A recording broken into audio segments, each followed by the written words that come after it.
And here is the Writer's Almanac for Monday, May the 13th, 2019. It's the birthday of Arthur Sullivan, half of the team of Gilbert and Sullivan, born London, 1842. Starting in 1871, along with William Gilbert, he wrote 14 very popular comic operas, Trial by Jury, The Mikado, The Pirates of Penzance, and others. It's the birthday of the doctor who gave us the pap smear, Georgios Nicholas Papanicolaou, born in Kymi in Greece in 1883. The pap smear, the most widely used screening test for detecting signs of cervical cancer. He introduced it in 1928, but it was such a simple test that other doctors were very skeptical of it, and it didn't really catch on until the early 1940s. These days, about 55 million pap tests are performed in this country each year. And it's the birthday of the poet Kathleen Jaime, born in Renfrewshire, Scotland in 1962. The London Times called her the leading Scottish poet of her generation.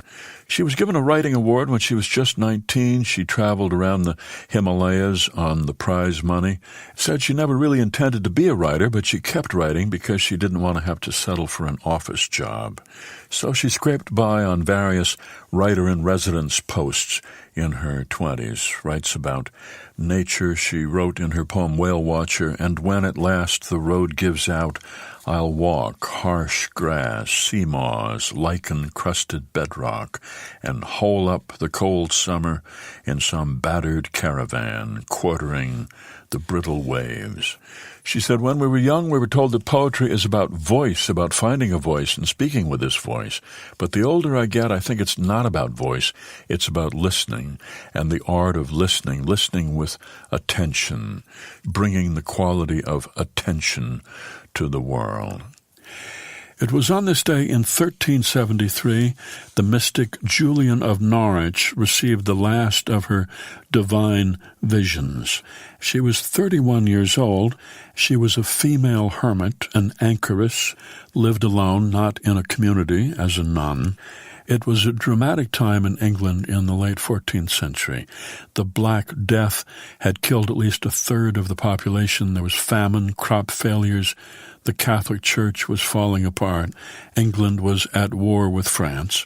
And Julian of Norwich decided to withdraw from society for a life of religious solitude. She became seriously ill. She was near death, and then suddenly she began experiencing visions. She had 16 visions of God, and she was healed. These visions went into her book, Revelations of Divine Love, one of the first books written by a woman in English. She wrote, "So I understood our sensuality is founded in nature, in mercy and in grace.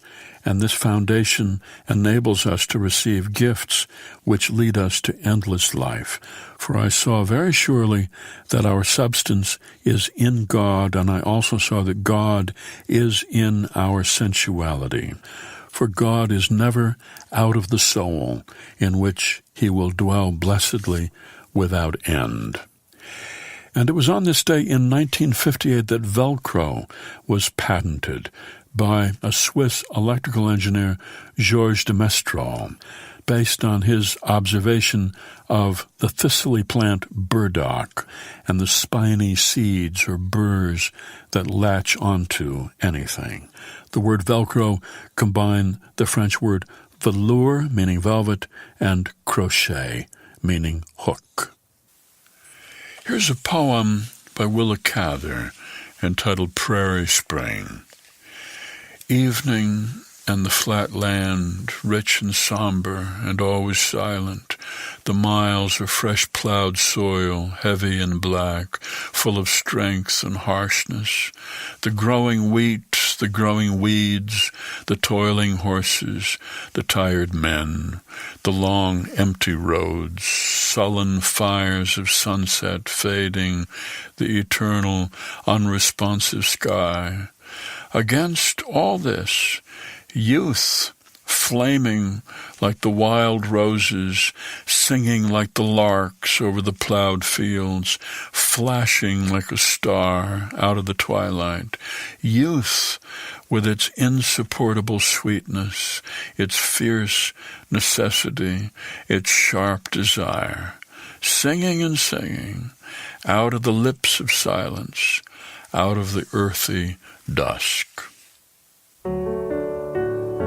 Prairie Spring, a poem by Willa Cather.